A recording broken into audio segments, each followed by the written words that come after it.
Bismillah. Assalamualaikum warahmatullahi wabarakatuh. Alhamdulillahillazi hadana lihaza wa ma kunna linahtadiya laula an hadana Allah. Wa ma taufiqi illa billah wa ma tawakkuli wal i'timadi wal i'tisami illa 'ala Allah. Salawatullahi wa salamuhu alaihi ala habibina al-mustafa wa ala rasulina al-karim sallallahu alaihi wasallam wa ala alihi wa sahbihi wa man tabi'ahum bi ihsanin ila yaumiddin. Rabbana zidna 'ilman yanfa'una, Rabbana yassir wa la tu'assir wa tammim bil khair, walhamdulillahi rabbil alamin. Wa ba'd. Muslimin dan muslimat rahimakumullah. Alhamdulillah, Allah berikan pada saya dan pada kita semua pada malam ni kesempatan untuk kita bertemu di dalam Rawdatun min Riyadhul Jannah, tempat yang bagi saya kali pertama saya sampai pada malam ni, Masjid Karwa. Tak sempat nak siasat pasal apa nama Masjid Karwa, wallahu alam. Tapi masya-Allah, masjid yang cantik. Masjid la masjidun ussisa ala taqwa. Allah kata masjid ni yang dibina, diasaskan atas dasar takwa. Fi awwal yaumin ahaqqu an taquma fi. Pada hari pertama dia dibina, maka masjid itu lebih berhak untuk kalian beribadat di dalamnya. Ayat ni cerita tentang Masjid Quba. Waktu mula-mula Allah Subhanahu wa taala bina Masjid Amak tu, ketika Nabi sallallahu alaihi wasallam bina Masjid Quba, Allah turunkan ayat fihi rijalun. Di masjid ni terdapatnya para lelaki-lelaki. Sebab tu satu benda yang normal kalau di masjid ramai lelaki daripada perempuan. Tapi kalau perempuan ramai pada lelaki ada masalah. Fihi rijalun, di dalamnya ada lelaki-lelaki, yuhibbuna an yatatahharu, yang mana mereka ini adalah orang yang sukakan kepada kebersihan. Datang ke masjid, salah satunya antaranya mereka nak menyucikan diri mereka daripada dosa. Sehingga Allah Subhanahu wa taala jadikan pada orang yang datang ke masjid ini setiap langkah diangkat darjat, dan langkah yang lain menghilangkan dosa, sebagaimana hadis Nabi sallallahu alaihi wa alihi wasallam. Muslimin dan muslimat rahimakumullah, semai tengok masjid ni, masya-Allah, masjid yang cantik, masjid yang lain daripada yang lain. Saya mai daripada Melaka, walaupun slang bunyi slang utara. Saya memang asal orang utara, tapi saya berkhidmat di Melaka sana hampir 14 ke 15 tahun. Masjid di sana, masjid yang seni binanya agak unik juga. Maka datang ke Penang pun lebih unik bila tengok masjid ni, masya-Allah. Tapi masjid, bila mana masjid ini dibina di atas dasar takwa, maka masjid tempat untuk manusia mengingati Allah. Masjid untuk kita datang bukan sekadar kita katakan datang nak mengisi masa, bahkan tempat untuk kita nak menimba ilmu. Sebab tu masjid, institusi masjid ataupun dengan majlis ilmu ni tak dapat dipisahkan. Sehingga disebutkan di sana satu hadis Nabi sallallahu alaihi wasallam, majtama'a qaumun min baitin min buyutillah. Takkan berkumpul mana-mana orang di dalam rumah Allah, yatluna kitab Allah, kemudian mereka membacakan ayat-ayat Al-Quran. Sebab tu ada masjid yang saya kadang-kala saya tegur hari Jumaat. Dalam masjid ni penuh dengan rak ni, rak penuh dengan Al-Quran, tapi tak ada siapa pegang pun. Tak ada siapa pegang pun. Wallahu alam, kita bersangka baik, barangkali mungkin dia duk pegang, duk baca Al-Quran kat dalam handphone dia, alhamdulillah. Tapi tak ramai yang pegang Al-Quran. Kalau tuan-tuan pergi ke negara Arab, terutamanya Saudi.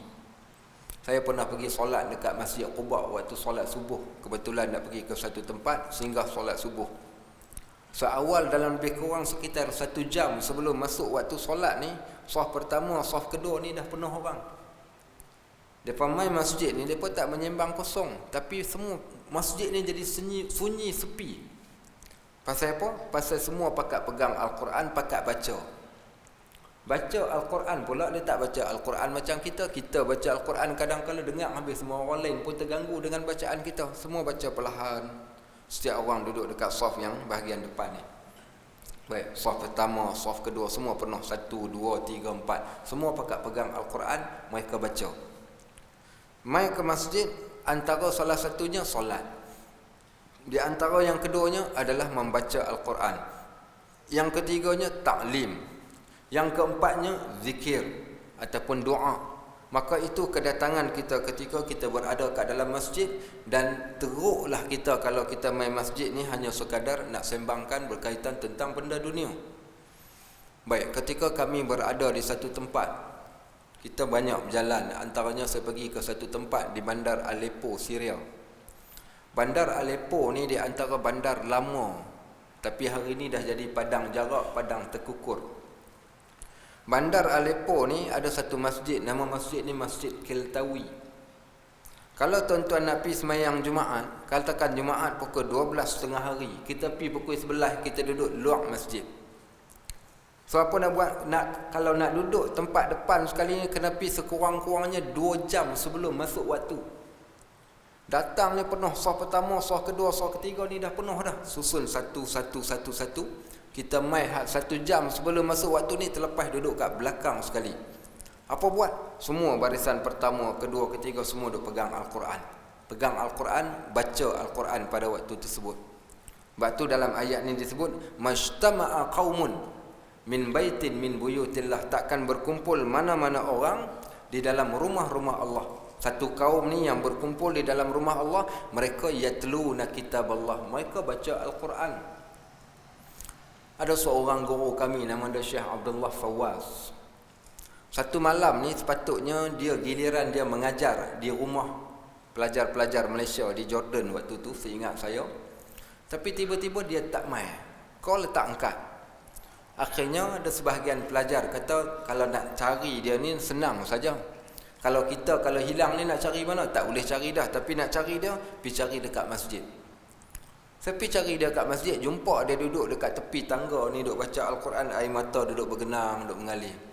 Baca Al-Quran kat dalam masjid sampai bergenang air mata.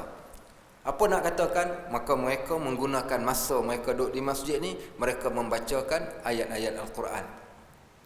Para sahabat Nabi radhiyallahu anhum ajma'in, kalau sahabat-sahabat pernah dengar ataupun memang selalu sangat kita duk dengar satu ayat yang kita duk baca pada pagi Jumaat, selepas imam turun sujud, kemudian dia naik balik, dia akan sambung ayat tu. Ayat apa? Tatajafa junubuhum 'anil madaji' yad'una rabbahum khaufan wa tama'a wa mimma razaqnahum yunfiqun. Ada orang yang meninggalkan belakang dia daripada tempat dia berbaring, tempat dia tidur, tempat dia bersandar. Saya puji masjid ni tak ada tiang. Kalau ada tiang, penuh dekat tiang ni, dia duduk sandar dekat tiang. Ni pasal tiang tak banyak, ada dinding masjid. Ayat ni cerita ni ada 2 tafsiran. Tafsiran yang pertama, ayat ni dia cerita tentang orang yang bangun malam. Tapi saya tertarik dengan kata-kata Anas bin Malik radhiyallahu an. Dia kata ayat ni cerita pasal kami para sahabat. Kami ni para sahabat ni, di antara salah satunya waktu di antara maghrib sampai ke waktu isyak, tak panjang pun. Waktu ni tak panjang, lebih kurang dalam sekitar 1 jam sahaja. Maka tatajafa junubuhum 'anil madaji', mereka merenggangkan belakang ataupun mereka tak bersandar ataupun mereka tak berbaring. Pasal apa? Yad'una rabbahum, mereka bangun beribadat kepada Allah. Bangun beribadat, kalimah doa maknanya kalimah beribadat, mereka bersolat. Khaufan disebabkan kerana mereka takut, wa tama'an kerana mereka nakkan ganjaran pahala yang ada di sisi Allah. Kata Anas, ayat ni cerita pasal kami para sahabat, tak ada seorang pun di antara para sahabat ni yang bersandar di tiang dan di dinding masjid. Bila masa ni? Di antara waktu maghrib sampai ke waktu isyak. Tak panjang, 1 jam sahaja. Habis apa mereka buat? Maka mereka sama ada hak solat, hak baca Quran, hak berdoa, hak zikir. Ni masa hak pendek. Masa ni kita panggil masa kritikal. Masa yang ramai orang lalai dan leka, tapi ada waktu tu ada orang yang dia ingat pada Allah, dia ambil dalam tempoh sehari 24 jam ni, cukuplah mai kita duduk dekat masjid saat kita iktikaf. Waktu yang lain kita duduk sibuk dengan harta benda dunia kita ni, kita ambil satu masa kita nak duduk saat dalam masjid. Duduk buat apa ni? Duduk di antaranya kita beribadat. Maka dia kata cerita tentang kami. Cerita tentang seorang sahabat yang bernama Abdullah ibnu Mas'ud. Abdullah ibnu Mas'ud ni salah seorang sahabat yang hebat. Tuan-tuan tengok saya hak duduk kat depan ni badan kurus keding. Abdullah ibnu Mas'ud ni seorang lelaki, seorang sahabat yang badan dia tu teramat keding. Diceritakan kurusnya dia ni sampai betih dia kecil. Betih dia kecil saja sampai dia pernah ditertawakan oleh sahabat-sahabat yang lain, sampaikan Nabi SAW kata, jangan hampa duk gelakkan kaki Abdullah ibnu Mas'ud yang kecil tu, pasal kaki dia yang kecil tu kalau ditimbang di hadapan Allah, kaki dia lebih berat berbanding bukit Uhud. Abdullah ibnu Mas'ud tu guru Al-Quran kepada para sahabat. Dia di antara pakar Al-Quran di kalangan ataupun di antara beberapa sahabat ni ada yang pakar Al-Quran, dia salah seorang daripadanya. Satu pagi ni ada orang pergi ziarah dia dekat rumah. Anak murid datanglah tok guru bukan. Jadi datang dekat rumah Abdullah ibnu Mas'ud ni, datang ni mungkin sama ada datang nak belajar ataupun datang nak menziarahi, nak mendengar tausiah ataupun nasihat. Bagi salam, Assalamualaikum. Bagi salam semua, dia pun jawab salam. Jadi mereka ni duduk tunggu kat luar rumah tak masuk. Dia kata, ma yamna'ukum an tadkhulu ila baiti laqad azantu lakum. Dia kata, pasal apa hampa tak masuk kat dalam rumah aku ni, sedangkan aku dah pun izin masuk. Kata sahabat-sahabat yang duduk kat depan rumah dia ni, kami takut barangkali mungkin ada ahli keluarga hang ni yang masih lagi sedang berehat ataupun sedang tidur. Kata saja macam tu, marah ibnu Mas'ud, apakah kalian merasakan ahli keluarga aku adalah orang yang lalai? Sebab tu dikatakan dua waktu ni, di antaranya maghrib sampai ke waktu asyak, dan yang kedua di antara waktu subuh sampai terbit matahari. Dua waktu yang kebiasaan orang lalai dan orang leka, orang tak ingat pada Allah Subhanahu Wa Taala. Sebab tu tuba lakum, berbahagialah orang-orang yang dapat memanfaatkan dalam tempoh 24 jam ni, dia ambil satu masa. Tak panjang pun, dalam lebih kurang sekitar tak sampai pun 1 jam untuk kita nak duduk nak duduk tafakur, nak tadabbur, nak dengar ayat Al-Quran ataupun nak dengar ta'lim ataupun nak ambil ilmu daripada asatizah kita yang duk mengajar pada tiap-tiap malam di antara maghrib dan juga waktu asyak. Sebab tu dalam hadis ni dia kata, majtama'a qaumun min baitin min buyutillah. Takkan berkumpul mana-mana orang di dalam rumah-rumah Allah, yatluna kitab Allah, mereka membaca Al-Quran. Ada di antara kita yang duduk di antara waktu maghrib dengan asyak, katakan malam ni kita tak ada kuliah, apa kita nak buat? Nak gebang, hatu hak paling seronok kita sembang bukan? Ada tak hak pegang Al-Quran ni? Ada juga, tapi tak ramai hak boleh buat macam tu. Hak duduk dalam masjid ni hak jenis suka baca Al-Quran. Pasal apa kita tak mau baca Al-Quran? Ramai hari ni orang yang kadang-kala kita bertemu dengan orang ni yang berusia 60 tahun, 70 tahun, bila ditanya pasal apa tak baca Al-Quran, yang pertama pasal tak boleh baca. Pasal dia tak boleh baca. Sorat TMB boleh baca, bil elektrik boleh baca, bil air boleh baca, sorat saman boleh baca, tapi mai sorat hak Allah bagi dekat dia tak boleh baca. Tu satu hal. Hak kedua, hak jenis boleh baca tapi tak ambil peluang untuk baca Al-Quran.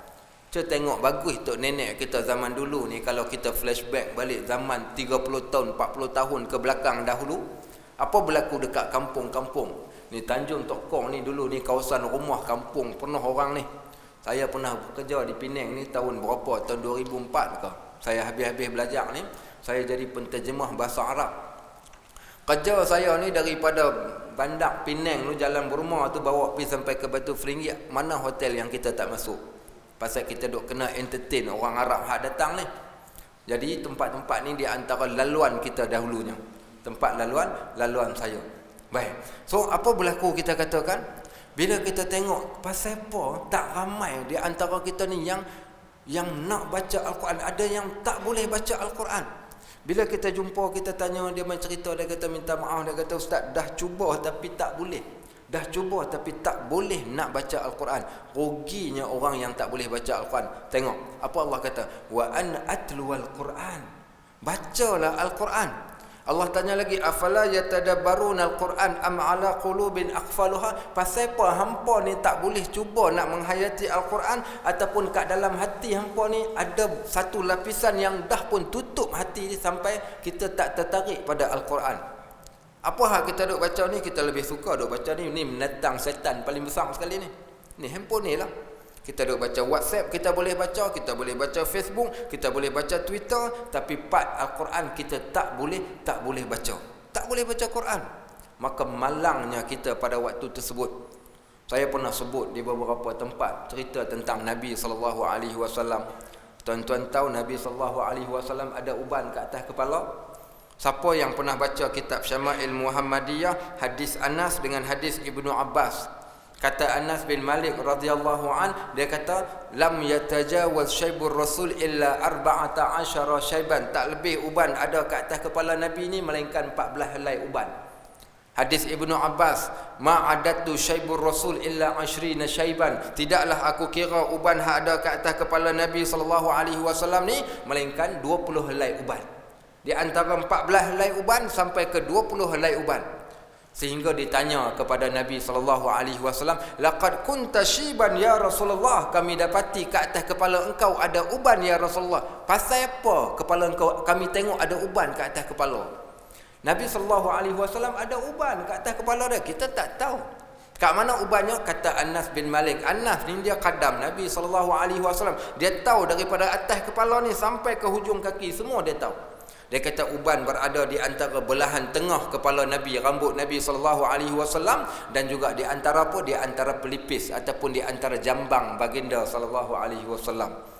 Saat ketika ditanya kepada Nabi SAW pasal apa beruban kepala Nabi, maka kata Nabi SAW, syayyabatni al-hud, syayyabatni al-mursal al-waqi'ah, syayyabatni al-mursalat, syayyabatni amma yatasaalun, syayyabatni at-takwir. Kepala aku beruban disebabkan surah Hud. Surah Hud menyebabkan kepala Nabi beruban. Pasal kita tak pernah terasa ke nak tengok natang apa, kita kata cerita apa ni dalam surah Hud ni yang sampai dikatakan beruban kepala Nabi ni. Pernah baca surah Hud? Pernah tengok apa cerita dalam surah Hud? Nama surah Hud tapi dia cerita tentang Nabi-Nabi. Dalam surah Hud ada cerita tentang Nabi Nuh, dalam surah Hud ada cerita tentang Nabi Shu'aib. Menariknya cerita mereka ni Allah turunkan bersama dengan Allah ceritakan apa azab yang telah menimpa mereka waktu tu. Nabi SAW ni dia baca dengan tadabbur. Disebabkan tadabbur tu dia rasa gerun, dia rasa takut. Kalaulah azab yang sama turun dekat umat aku ni sampai keluar uban kat atas kepala. Tu surah Hud tu. Baik, syayyabatni al-waqi'ah, kepala aku beruban disebabkan surah al-waqi'ah.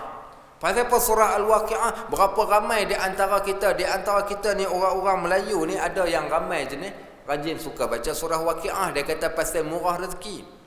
Pasal apa baca surah waqi'ah? Dia kata ustaz nak murah rezeki ustaz. Dah kaya ke belum? Belum lagi ustaz. Baik, jadi baca surah waqi'ah ni. Baik, baca surah waqi'ah tapi pasal nak dapat rezeki. Apa cerita dalam surah waqi'ah? Tak tahu, natang satu apa habuk pun dia tak tahu. Cerita apa surah waqi'ah ni? Cerita pasal dahsyatnya hari akhirat. Ketika berlakunya detik hari kiamat, apa yang berlaku? Iza waqa'atil waqi'ah, bila berlakunya hari kiamat. Iza waqa'atil waqi'ah laisa liwaqa'atiha kadhibah. Cerita hari kiamat ni bukan cerita tipu. Khafizatur rafi'ah, Allah naikkan orang yang jatuh, Allah jatuhkan orang yang berada pada tempat yang tinggi. Maknanya hari pengadilan pada hari tersebut. Allah ceritakan ashabul yamin, ma ashabul yamin. Allah ceritakan ashabul shimal, ma ashabul shimal. Tentang geng kanan dengan geng kiri, haluan kanan, haluan kiri. Kat mana ni? Kat akhirat kelak. Allah ceritakan tentang syurga dan Allah ceritakan tentang neraka. Afara'aitumun naral lati turun. Oi manusia, hangpa tak tengokkah macam mana kami ciptakan? Kami ciptakan api. Api yang kamu duk menyalakan tiap-tiap hari itu, hangpa tak tengokkah pada api itu? Kat mana tempat ni? Dalam surah Waqi'ah. Afara'aitumun naral lati turun, hampa tak tengokkah pada api yang hampa duk nyala tu? Tu hak orang hak isap rokok waktu dia nyala api tu, lighter waktu dia duk nyala tu, hang tak tengok dekat api yang hang duk nyala tu? Allah tanya, a antum ansya'tum syajarataha am nahnul munsyi'un? Siapa hak jadikan api tu? Hang ke atau kami? Siapa hak buat api hak sampai api tu boleh menyala? Siapa yang jadikan dia menyala? Nahnu khalaqnaha tazkiratan wa mata'an lil muqwin. Dan kami jadikan api ni sebagai satu peringatan dan satu iaitu satu benda yang satu kenikmatan kepada manusia, terutama bagi orang yang bermusafir, orang yang nak masak. Maka api ni sebagai peringatan pada kita tentang api yang ada ke akhirat. Kat mana ni? Surah Waqiah. Surah Waqiah menjadikan kepala Nabi SAW beruban. Surah mana lagi? Al-Mursalat. Syayyabatni Al-Mursalat. Surah Al-Mursalat. Surah Al-Mursalat ni surah yang agak kadang-kala tak ramai orang yang tahu sangat. Surah yang berada di penghujung juzuk yang ke-29. Tapi kalau siapa baca surah Al-Mursalat ni, ayatnya amat menggerunkan. Dia ceritakan dahsyatnya api neraka ni. Dia punya gelojak api neraka tu, api dia saja hak lompat naik, pecahan daripada api tu sebesar istana. Kemudian api tu dia naik turun macam unta berjalan kat tengah padang pasir. Allah cerita ni. Surah apa ni? Surah Al-Mursalat. Diceritakan tentang azab, dan Allah kata fawailul lil mukadzibin. Celakalah orang-orang yang mendustakan. Maknanya orang yang tak percaya pasal hari akhirat. Kat mana ni? Surah Al-Mursalat. 10 kali disebut ayat yang sama sampai Nabi SAW takut keluar uban ke atas kepala. Surah apa lagi pula? Surah yang keempat selepas daripada surah Al-Mursalat, iaitu surah At-Takwir. Surah At-Takwir. Surah At-Takwir ni surah apa ni? Tahu tak surah At-Takwir? Tak tahu ustaz, tak pernah dengar ni, kali pertama dengar. Surah apa At-Takwir? Izasyam. Oh, Izasyam awak tak habaq. Izasyam sukuwirat. Cerita apa Izasyam sukuwirat? Izasyam ialah cerita apa? Tak tahu. Tahu tak surah Izasyam sukuwirat? Surah yang menakutkan, bukan sekadar Nabi SAW, bahkan para sahabat. Sampaikan kata Nabi SAW, kalau siapa dia nak tengok bagaimana kronologi berlakunya hari kiamat daripada mula sampai ke akhir ni, maka bacalah surah At-Takwir. Kalau siapa nak tengok macam mana detik berlakunya hari kiamat. Dan yang terakhir, Amma Yatasa'alun, surah An-Naba. Surah An-Naba juga menceritakan tentang hari akhirat. Ni 5 surah ni menggerunkan, sampaikan menyebabkan tumbuh uban ke atas kepala Nabi SAW. Sahabat-sahabat rahimakumullah, kita hari ni beruban kepala pun ada hak tak boleh baca Al-Quran, ada hak yang tak nak pegang Al-Quran sampai beruban kepala kita. Sahabat-sahabat muslimin dan muslimat rahimakumullah, maka tadabbur. Duk diam-diam tadabbur, kita baca petikan ayat-ayat daripada Al-Quran. Masya Allah. Saya tak tahulah kat sini mungkin saya tak pernah main, tapi kalau di sana, kalau siapa yang duk ikut kuliah saya, mungkin ada yang online. Saya pernah cerita kisah seorang budak Cina. Sekali saja dia dengar Al-Quran, dia bukan dengar banyak kali, tapi ayat itu sekali dia dengar menggerunkan dan menakutkan dia. Seorang budak ni nama dia Alfred Chong Seng Wei. Seorang budak anak Cina, mai daripada mana nu? Duduk Johor sana nu. Dia belajar dekat tempat yang saya mengajar. Okey, tapi dia bukan student saya. Cuma dia mai ke office saya pasal nak tanya satu soalan. Apa cerita budak ni? Budak ni dia dengar azan subuh. Dia duduk study sampai masuk waktu subuh. Bila dah sampai masuk waktu subuh ni, apa berlaku dekat dia? Dia duduk dengar azan subuh ni. Pasal apa azan subuh ni? Dia ada rasa something lah dekat hati dia. Tuan-tuan mau kena azan semerah padi waktu subuh, bukan? Azan semerah padi, hampa tahu azan semerah padi macam mana? Dia lanjutnya Allahu Akbar, Allah. Lanjut, satu macam punya lanjut. Jadi budak ni dia duduk dengar azan subuh. Dia dengar azan subuh, dia dengar kali pertama dengar, kali kedua dengar, kali ketiga dengar, sampai dia kata ustaz, saya kunci jam pasal nak dengar azan subuh. Kunci jam pasal apa? Pasal nak dengar azan subuh tu. Lah kali tak puas hati lagi, aku tak tahu apa cerita di sebalik azan subuh ni. Apa dia buat? Pergi tanya budak-budak Melayu yang lain. Hampa tahu dia cerita sat dekat aku ni pasal azan ni. Apa yang ada pada azan? Dia kata kami pun tak tahu. Hang nak tahu, hang pergi jumpa ada seorang ustaz, badan dia kurus keding, nama dia Najib.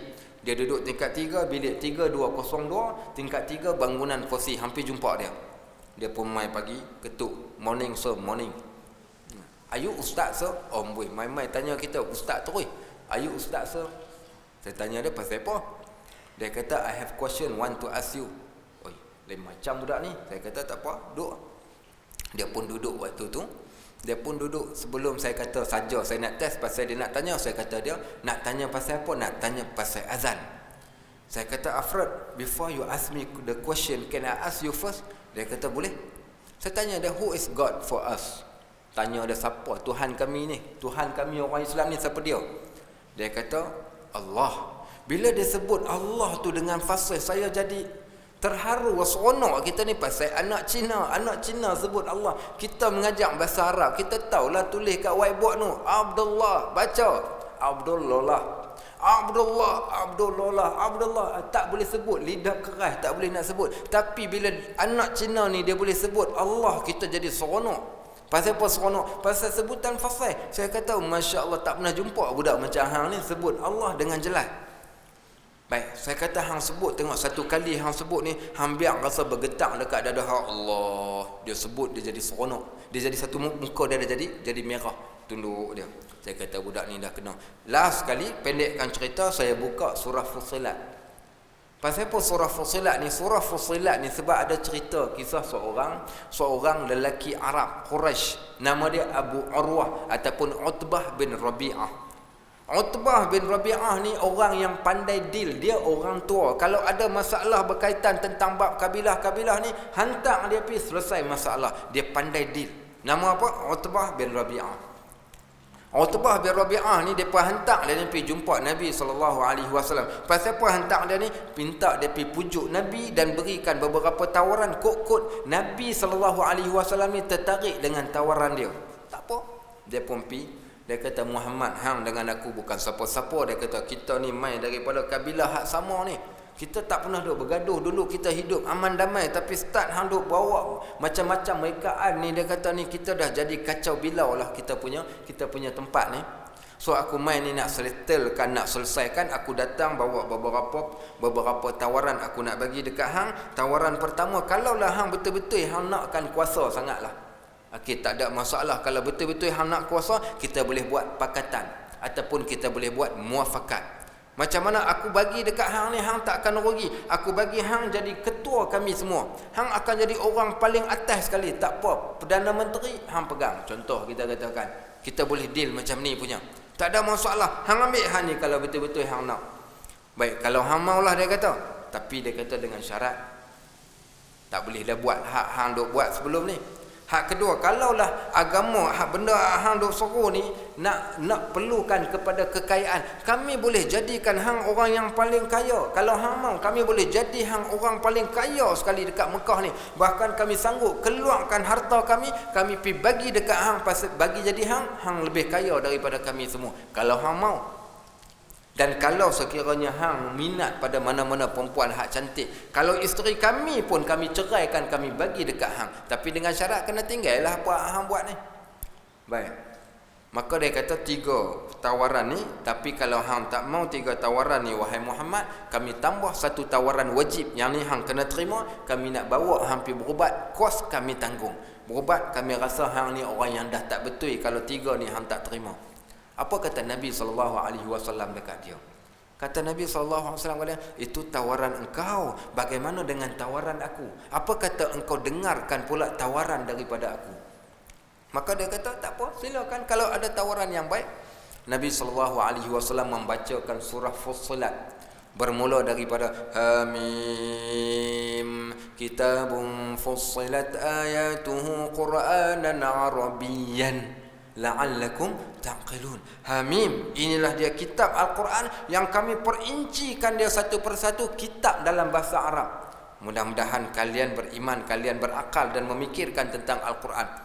Tak apa, dia dengar, dia diam sampai pada ayat yang ke-13. Fa in a'radu faqul anzartukum sa'iqatan misla sa'iqati 'adin wa samud. Kalau mereka berpaling, maka berikan ancaman kepada mereka, kami boleh datangkan pekikan daripada langit macam kaum 'Ad dengan kaum Samud, kena habis semua pakat mati.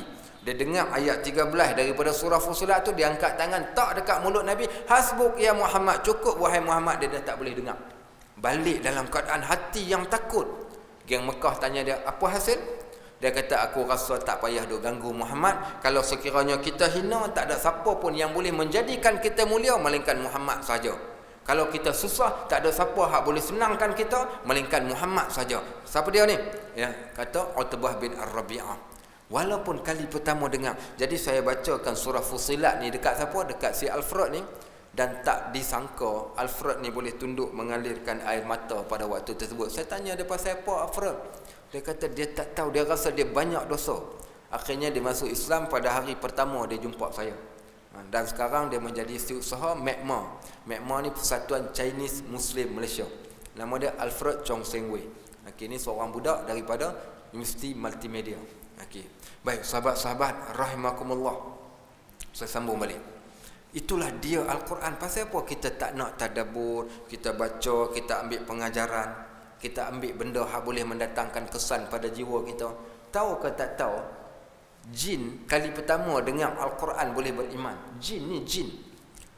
Qul uhiya ilayya annahu istama'a nafarun minal jin faqalu inna sami'na qur'anan 'ajaba yahdi ila ar-rusydi fa amanna bihi wa lan nusyrika bi rabbina ahada. Allah cerita, wahai Muhammad, pergi cerita dekat geng Mekah, ketika engkau sedang membaca Al-Quran, telah datang segerombolan jin mendengar bacaan Al-Quran yang engkau baca. Akhirnya mereka mengatakan, kami mendengar Al-Quran dan kami bertakjub dengan Al-Quran dan kami beriman dengan Al-Quran. Jin sekali saja dengar Al-Quran, dia dah beriman. Bagaimana dengan kita pada hari ini? Itu menunjukkan kalau tak ada rasa, kita ada masalah lah pada jiwa kita, pada hati kita. Kalau rasa tak suka ataupun tak berapa berkenan dekat Al-Quran, kita pun ada masalah pada jiwa kita, pada iman kita pada waktu tersebut. Sebab tu jangan lepaskan peluang. Kita ni dengan Al-Quran, duduk saja-saja kat masjid, baca Quran lah. Baca Quran. Sebab tu Nabi SAW kata, majtama'a qaumun min baitin min buyutillah. Takkan berkumpul mana-mana orang di dalam rumah-rumah Allah, yatluna kitab Allah, mereka membacakan ayat Al-Quran, wa yatadarasunahu, dan mereka mempelajari tentang Al-Quran. Tadarus. Apa dia tadarus ni? Tadarus ni yang pertama pengertiannya kita mengkaji, mempelajari, saling belajar. Ada guru yang mengajar, ada murid yang belajar. Yang kedua tadarus ni apa dia? Tadarus ni iaitu bacaan, iaitu ditashihkan, diperbetulkan bacaan. Seorang baca, seorang dengar. Kemudian hak dengar ni pula baca, hak tadi dengar pula. Yang hak baca ni pula dengar pula. Hari ni dia tadarus trend baru, tadarus via WhatsApp. Itu bukan tadarus. Okey, hang baca juzuk 1, aku baca juzuk 2, hang Peah baca juzuk 3, hang pula Bedah baca juzuk 4, hang Timah baca juzuk 5. Bahagi, cukup 30 orang. Okey, kita nak khatam bila? Esok kita khatam. Okey, baik. Bila ni? Bulan Ramadan, tadarus. Tadarus geng mana? Geng muslimat, kampung, masjid Karwa. Contoh, macam mana tadarusnya? Tadarus biar WhatsApp. Tak boleh, itu bukan tadarus. Tadarus ni seorang baca, kemudian seorangnya mendengar. Kalau salah diperbetulkan, itulah tadarus, ataupun mempelajari hukum hakam berkaitan tentang Al-Quran. So kata Nabi SAW, kalau ada orang dia duduk dekat masjid, kemudian mereka membaca Al-Quran, mereka mempelajari tentang Al-Quran, melainkan dia akan dapat 4 benda. Apa dia 4 benda ni? Illa nazalat alaihimus sakinah, melainkan mereka akan mendapat ketenangan. Sungguh tuan-tuan, tanyalah siapa yang biasa membaca Al-Quran. Saya ada malam ni, tuan-tuan tengok ni saja sebab kebetulan saya terpandang dia ada kat depan. Tuan-tuan tengok. Ini nama dia Ali Nordin. Kami panggil dekat dia Pak Lang. Dia ikut saya main daripada Melaka ni. Tuan-tuan rasa-rasa dia ni kuat ke tak kuat? Dia ni OKU, bukan OKT, OKU. OKU ni orang duk terjemah orang kurang upaya, tapi dia ni OKU ni orang kuat upaya. Pasal apa saya kata dia orang kuat upaya? Mana majlis ilmu dekat Melaka tu dia tak pi. Habaq saja berapa jauh, 10 km, 20 km, 30 km kita buat kuliah nu dekat Kajang sana, dia daripada Melaka dia boleh main naik kereta walaupun dalam keadaan dia macam ni. Dia bukan boleh berjalan macam kita duk berjalan. Dia naik wheelchair, kemudian dia pula mengesot masuk ke dalam masjid. Kat mana tempat dia duduk? Dia tak duduk dekat belakang. Tuan-tuan, dia main duduk dekat depan. Pasal apa? Dia nak menghargai ilmu. Satu benda yang saya nak ceritakan pasal dia ni, pasal Al-Quran ni, kalau kamera boleh pergi tunjuk sikit bagi muka palang kita bagi orang nampak. Okey. Apa dia buat? Pasal dia belajar Al-Quran. Minta maaf palang nak, saya nak cerita sikit. Tuan-tuan tahu dia belajar Al-Quran macam mana? Okey. Saya akan ikut hati saya ni, saya nak panggil saja Pak Lang ni mai duduk kat depan ni, suruh dia cerita macam mana dia belajar Al-Quran. Dia bukan belajar Al-Quran daripada kecil macam kita duk belajar. Dia bukan belajar Al-Quran daripada kecil, tapi dia belajar Al-Quran waktu dia nak pergi kursus kahwin. Umur waktu tu berapa umur waktu nak kahwin Pak Lang? 45? 25. Waktu umur dia 25 tahun pergi nak kursus kahwin. Kebetulan ustaz hak bagi kursus tu tanya, boleh baca Quran? Baca tengok. Tak boleh baca Al-Quran. Waktu tu menangis pasal tak boleh baca Al-Quran. Baru kata, teruknya aku apa jadi ni, aku ni orang Islam tapi tak boleh baca Al-Quran. Apa dia buat? Dalam keadaan dia yang OKU ni sanggup mengesot naik bangunan tingkat berapa Balang? Tingkat 3, bangunan 3 tingkat, tangga, bukan lift tuan-tuan, tangga. Tuan-tuan tengok kalau siapa yang perasan tadi macam mana dia masuk dalam masjid, dia mengesot naik tangga, bangunan tingkat 3, pasal nak pergi belajar Al-Quran pukul 11 malam. Pasal apa pukul 11? Pasal apa pukul 11? Pasal malu orang, pasal takut orang tengok. So dia pergi belajar diam-diam tengah malam, pukul 11 malam pergi belajar Al-Quran naik tingkat 3, bangunan tingkat 3 tuan-tuan. Ni dia.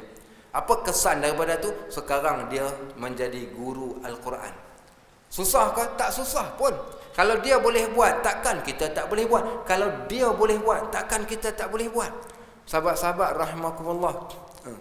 Ini sebab tu kita katakan, kita kadang kalau kita saja yang tak nak. Sebab tu kena tengok cerita-cerita yang macam ni. Masya Allah. Ni di antara sebab tu saya kata dia bukan OKU, tapi bukan orang kurang upaya, tapi orang kuat, orang yang kuat upaya. Boleh je, tak ada masalah pun. Sebab tu apa yang mereka dapat bila mana mereka membaca Al-Quran? Satu benda, mereka akan dapat satu ketenangan. Sungguh, tanya siapa yang melazimi baca Al-Quran. Satu benda Allah kata, illa nazalat alaihimus sakinah. Kata Nabi SAW, mereka akan mendapat ketenangan. First kali, ketenangan. Bila ni? Dalam masjid, baca Quran, belajar tentang Al-Quran. Wa ghasyiyat alaihimur rahmah. Yang kedua, dapat rahmat daripada Allah. Apa makna rahmat ni? Kasih sayang Allah. Allah berkenan dekat dia, Allah redha dekat dia.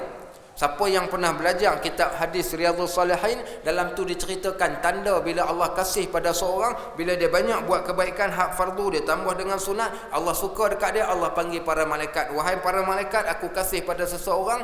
Maka malaikat pula seru pula kepada penduduk langit dan bumi, maka Allah telah kasih pada si fulan bin si fulan, maka kalian si fulan bin si fulan, maka hendaklah kalian kasih juga. Maka sebab apa ni? Sebab rahmat daripada Allah Subhanahu Wa Taala. Dapat rahmat, sakinah dah dapat rahmat lagi pula yang kedua. Wa haffat alaihimul malaikah. Para malaikat akan mendatangi. Malaikat akan datang dengan jumlah yang ramai. Kalau siapa yang pernah baca kisah Al-Bara' bin Azib dalam tafsir Ibnu Katsir, diceritakan seorang sahabat nama dia Al-Bara' bin Azib. Al-Bara' bin Azib ni dia baca Quran waktu tengah malam. Rumah orang Arab ni separuh ada bumbung, separuh yang lagi satu tak ada bumbung. Dah masuk waktu kah? Kalau masuk waktu beritahu saya. Okey. Al-Bara' bin Azib ni dia baca Al-Quran. Ketika dia tengah baca Al-Quran tu, kuda dia ni bising. Angkat dua belah kaki, bunyi bising, dia stop. Kemudian bila dia stop, kuda ni diam. Dia baca lagi pula, kuda bising lagi pula. Dia stop, kuda ni diam lagi pula.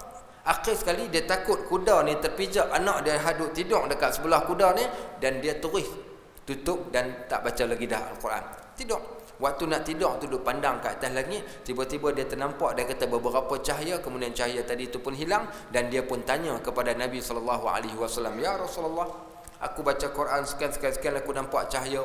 Kata Nabi SAW, itu adalah cahaya, iaitu para malaikat yang turun saat ketika mana engkau sedang membaca Al-Quran. Sebab tu disebut wahaffat alaihimul malaikah, maka para malaikat yang mendatangi, yang datang bukan sekadar mendatangi, bahkan para malaikat mendoakan baginya pada waktu tersebut. Ada satu kisah seorang sahabat bernama Hanzalah, dan juga hadis cerita yang hampir sama dengan kisah Abu Hurairah radhiyallahu an dalam hadis Tirmizi. Ceritakan apa, satu hari Hanzalah ni didatangi oleh Abu Bakar As-Siddiq radhiyallahu an. Abu Bakar datang dan tanya, "Kaifa asbahta ya Hanzalah?" Wahai Hanzalah, apa khabar pagi ni? Apa cerita? Apa cerita engkau pagi ni? Kata Hanzalah, "Asbahtu munafiqan." Pagi ni aku rasa aku dah jadi macam orang munafik. Siapa kata ni? Hanzalah kata. Bila dia kata saja aku hari ni dah jadi macam orang yang munafik, terkejutlah Abu Bakar. Pasal apa cakap macam tu? Kata Hanzalah, tak kau? Dia kata betul. Waktu kita duduk dekat depan Nabi SAW ni, kita begitu bersemangat, cukup semangat waktu kita duduk kat depan Nabi. Semangat sungguh-sungguh. Tapi dia kata bila kita balik kat rumah kita, semangat tadi hilang. Bila Nabi cerita pasal syurga ni, kita dengan syurga ni rasa macam dekat sangat dah. Tapi bila kita balik kat rumah, jumpa isteri, jumpa anak pinak, jumpa harta benda kita lupa bab berkaitan tentang neraka tadi. Takkah kita macam munafik, depan Nabi baik, belakang Nabi jadi lain? Pitanya Nabi SAW, kata Nabi SAW kepada Hanzalah, "Wahai Hanzalah, kalau engkau boleh istiqamah dengan kebaikan yang kau buat ni, nescaya engkau akan dapati di mana saja tempat yang engkau berada, maka para malaikat akan menghulurkan tangan pada engkau." Maksudnya malaikat yang mendoakan pada diri dia walaupun engkau berada di atas tempat pembaringan sekalipun. Sahabat-sahabat rahimakumullah. Maka siapa dia? Cerita tentang Sayyidina Hanzalah, seorang sahabat Nabi yang bernama Hanzalah. Maka itu dia. So, 3 dah kita dapat. Yang pertama sakinah, yang kedua rahmat, yang ketiganya adalah wahaffat alaihimul malaikah, dan yang keempat wa zakara man indah. Allah sebut nama dia, Allah sebut di sisi Allah Subhanahu wa taala. Kita hari ni kalau orang besar VVIP mai, dia sebut nama kita, kita bangga. Bagaimana kalau Allah Subhanahu wa taala hak sebut nama kita ni, maka sudah pasti sepatutnya bagi kita orang yang beriman, kita teringinkan momen ataupun benda yang sebegitu rupa. Sahabat-sahabat rahmatullah. Batu itu di antaranya bila kita duduk dalam masjid. Saya baru saja beberapa malam yang lepas saya pergi kat satu masjid ni di Melaka lah cerita ni. So bila main masjid ni, tengok malam ni kira okey galah, maksudnya ada orang kat tepi dinding pun ada, kat tengah pun ada, masing-masing ada tempat. Tapi masjid ni saya pergi ni, saya tak pernah pergi ni, kali pertama saya pergi. Macam masjid ni jugalah. Satu masjid tak payah sebut lah. Sampai kat masjid ni, dah azan lah, tapi jemaah ni duduk kat luar, duduk lepak dekat beranda masjid. Duduk lepak menyembang pompang-pompang. Bila dah iqamat solat baru masuk. Main-main ni tahiyat masjid memang tak ada dah, tak buat tahiyat masjid lah. Bilal dah iqamat baru pakat masuk. Pakat lawan tolak pula pergi depan, tak mau duduk depan. Baik, tak apa. Selesai dah semayang maghrib, kita pun dah nak start dah ceramah ni, depa pun duduk. Semua pakat lari duduk kat dinding tengah ni kosong. So soalan saya tanya, nak main gasing ke apa ni? Hampa nak main gasing ke? Pasal tengah jadi kosong. Semua pakat lari duduk jauh. Saya kata kita main masjid pasal apa? Kita ni kat dunia ni pun kita dah tercorot. Pasal apa dalam bab akhirat pun kita nak tercorot juga. Kat dunia ni adakah hak ada kat sini ni duit dalam akaun dia ada 2-3 juta, kita tak ada? Ataupun adakah hak pangkat Tan Sri ke Datuk Sri ke? Mungkin ada, mungkin tak ada, dan ramai kita tak ada pun. Kalau macam tu kita ni sama, kat dunia kita tercorot. Kalau kat dunia kita tercorot, jangan sampai part akhirat pun kita tercorot juga. Nupi Mekah ni buat umrah. Buat umrah ambil package yang high class. Berapa ni? Tanya, jumpa sahabat. Hang package hang berapa? Saya 7,000. Dia kata 7,000 hang. Hantar dah package aku berapa? Aku punya package 11,000. Saya pernah bawa satu jemaah package 16,800 seorang. Package hanya umrah 10 hari ni 16,800 package yang dia ambil. Duduk dekat mana? Tempat ni hotel bilik yang dia duduk ni 2 tingkat bilik dia. Okey, 2 tingkat, 2 orang duduk bawah, 2 orang duduk tingkat atas. Bilik memang first class, makan pun memang sedap. Kat mana hotel ni? Hotel depan masjid. Keluar daripada pintu hotel, turis masuk ke dataran turis. Maknanya dia tulis dekat situ 0 kilometer, 0 meter. Dekat sungguh-sungguh ni. Tapi kita tengok pula macam mana ibadat dia. Kat mana solat tadi Haji? Dia kata solat, dia kata bagus Ustaz, hotel duduk depan masjid, solat depan pintu lift. Keluar orang dah solat dah. Saya pun pergi duduk kat situ, bohkan sejadah, solat kat situ. Saya kata, inilah dia. Package high class, ibadat low class. Kita hak kau ni kat dunia ni kita dah tercicir dah, tapi hak akhirat pun kita tercicir juga. Sebab tu patutnya kita mau rebut benda hak Allah nak bagi kat kita ni, sebab benda ni tak selama-lamanya dia boleh dapat. Tak selama-lamanya kita boleh dapat. Sebab tu saya sebut dekat dia orang ni, ingat bila datang ke masjid, ingat hadis ini, hadis Abu Hurairah ni. Apa kata Nabi SAW? Lau ya'lamun nas, kalau manusia tahu ma fin nida, apa yang ada pada azan. Apa yang ada pada azan, kita kalau boleh tu tak mau kita tak dengar azan, melainkan kita nak dengar azan pada tiap-tiap kali masuk waktu. Lau ya'lamun nas ma fi nida, kalau hampa tahu apa yang ada pada azan, wa ma fi saffil awal, dan apa yang ada pada saf yang paling depan ini, summa lam yajidu illa istahamu, kemudian hampa semua tak boleh nak dapat, nak dengar azan pun tak boleh, nak duduk saf yang depan ni pun tak boleh, melainkan dengan cara diundi, lastahamu fi, kamu sanggup untuk undi, kamu akan sanggup untuk undi. Kalau sekiranya kamu tahu apa yang kamu dapat. Masalahnya pasal kita tak tahu. Tapi kalau kita baca hadis ni, takkan kita tak teringin, takkan kita tak teringin. Ni tanda iman kita ni, tanda jiwa kita ni macam mana, kuat ke tak kuat ni untuk kita nak buat benda ni. Ada seorang penceramah datang daripada, macam mana nak sebut, Uyghur ke, daripada Cina, hak ada apa dia? Oh, dah masuk tu. Baik, barakallahu fik. Baik, subhanakallahumma bihamdik, asyhadu an la ilaha illa anta, astaghfiruka wa atubu ilaik. Kita berikan laluan pada azan, lepas tu kita sambung sikit lagi, kemudian kita tutup insya-Allah. Baik.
Alhamdulillah wassalatu wassalamu ala Rasulillah.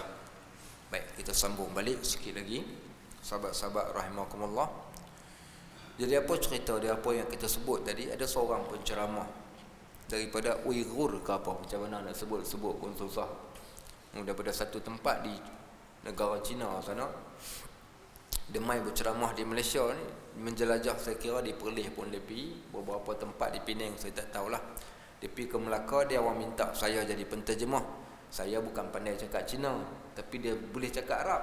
So dia cakap bahasa Arab, saya tukarkan pula jadi bahasa Melayu. Tapi tak dibenarkan. So kita buat program secara tertutup. Tapi videonya disebarkan dah. Cuma dia cerita, antara benda dia cerita ni yang saya ingat sampai ke hari ni, dia kata tahun lepas, cerita ni 2-3 tahun lepas. Dia kata hampa semua orang Malaysia memang untung lah. Hampa orang Malaysia ni memang sungguh-sungguh untung. Pasal apa hampa untung? Pasal dia kata hampa boleh dengar azan, kami tak boleh dengar azan. Tuan-tuan pergi negara Uzbekistan, boleh dengar azan, tak boleh dengar azan. Bukan tak boleh dengar azan, pasal memang azan tak dikumandangkan. Ada orang azan tapi dia tak secara macam kita ni, tak dikumandangkan. Tuan-tuan pergi ke mana ni? Uighur dia cerita kami azan tak boleh dengar azan. Bukan sekadar tak boleh dengar azan. Siapa hang nak pergi masjid kena umur 18 tahun, kena pakai kad, tak ada boleh buat apa-apa dah. Masuk solat, selesai solat cabut balik. Tak ada boleh buat apa-apa. Untung hampa, dan banyak masjid kami yang kena roboh, sedangkan hampa masjid banyak. Itu kadang kita ni pasal nikmat banyak sangat, bukan? Sebab tu dia cerita bila Allah tanya soalan pada kita, ya ayuhal insan ma gharraka bi rabbikal karim allazi khalaqaka fasawwaka fa'adalak. Manusia, apa yang menipu dayakan kalian sampai ke tahap kalian tak boleh patuh, tak boleh taat pada Allah dengan Tuhan kalian yang Maha Pemurah? Maka jawab para mufassirin, maka manusia jadi macam tu, dia tak terpedaya dengan apa? Pasal nikmat banyak. Macam orang kata kalau nak tengok monyet jatuh daripada pokok tu, macam mana nak tengok dia? Waktu angin kuat monyet tak jatuh. Bila monyet jatuh? Bila dia kena angin sepoi-sepoi bahasa. Kita bila dah banyak nikmat ni, kita dah mula jadi lupa. Maka begitu ke? Apa berlaku? Dia kata hampa boleh main masjid, hampa boleh dengar azan, kami tak boleh. Dengar azan satu nikmat, dan mai ke masjid ni satu nikmat. Waktu PKP dulu apa berlaku dekat kita? Bukankah waktu PKP hari tu kita dah jadi macam tak tahuan hala, geram ni. Tiap-tiap hari duk maki kat dalam Facebook ni, apa punya ni masjid tak buka-buka lah bagi orang main masjid. Lama dah tak boleh main masjid, semua pakat marah. Hari ni masjid dah boleh buka. Di Melaka ni taklah jarak jauh-jauh sangat macam tuan-tuan kat sini. Kami dah mula makin dekat dah. Kain sejadah ni dah boleh bersambung dah. Sini tak boleh bersambung lagi, bukan? Kami di Melaka kain sejadah dah boleh bersambung dah. Alhamdulillah, sikit hari lagi dia akan jadi lebih rapat. Baik, sahabat-sahabat rahimakumullah. So, Nabi SAW kata apa? Dia kata kalau hampa tahu apa yang ada pada azan, apa yang ada pada saf yang pertama ni, kalau hampa tak boleh dapat, melainkan dengan cara undi pun hampa akan sanggup. Bukankah sebelum ni kita dah undi dah? Undi giliran nak main masjid kan, waktu PKP hari tu. Bukankah kita undi pada waktu tu nak dapat giliran ni, sampai berebut, sampai marah ni, sampai dekat nak bertumbuk dengan tok siap masjid pasal nak dapat nombor saja ni, nak kena beratok panjang. Ada masjid hamai dah pakai baju, tiba-tiba kena balik saja dia tak puas hati. Sampai ada orang hak kata, buka habis saja PKP ni, tempat pertama aku nak pergi adalah masjid. Oh, waktu tu tengah semangat pasal tak boleh main masjid. Tapi kita tak menghargai. Sebab tu para sahabat ni, mereka akan make sure pastikan di antaranya tempat pertama, dan mereka akan dengar azan. Sa'id bin Musayyib, apa kata dia? Munzu arba'ina sanatan, 40 tahun dah aku tak pernah miss telinga aku daripada mendengar azan. Tak pernah miss. Semenjak 40 tahun dia kata. Dan semenjak 40 tahun aku tak pernah solat aku tengok belakang orang. Maknanya dia solat berada pada saf yang pertama, mereka berlumba nak berada pada saf yang pertama. Kita tak pakat duk tolak orang lempi, kita duduk dekat belakang. Sahabat-sahabat rahimakumullah, maka di sini menunjukkan pada kita kelebihan. So datang, carilah kelebihan yang Allah Subhanahu Wa Taala nak berikan pada kita. Maka mudah-mudahan kita dapat kelebihan-kelebihan tu tadi. Maka itu sekadar peringatan pada diri saya dan juga pada sahabat-sahabat semua muslimin dan muslimat di Masjid Karwa ini. Mudah-mudahan Allah berkati kita semua dan Allah selamatkan kita daripada fitnah akhir zaman. Barakallahu fikum wa jazakumullahu khairan katsira. Subhanakallahumma wa bihamdik asyhadu an la ilaha illa ant astaghfiruka wa atubu ilaik. Wa sallallahu ala Muhammadin wa ala alihi wa sahbihi wa sallam. Subhana rabbika rabbil izzati amma yasifun wa salamun alal mursalin walhamdulillahi rabbil alamin.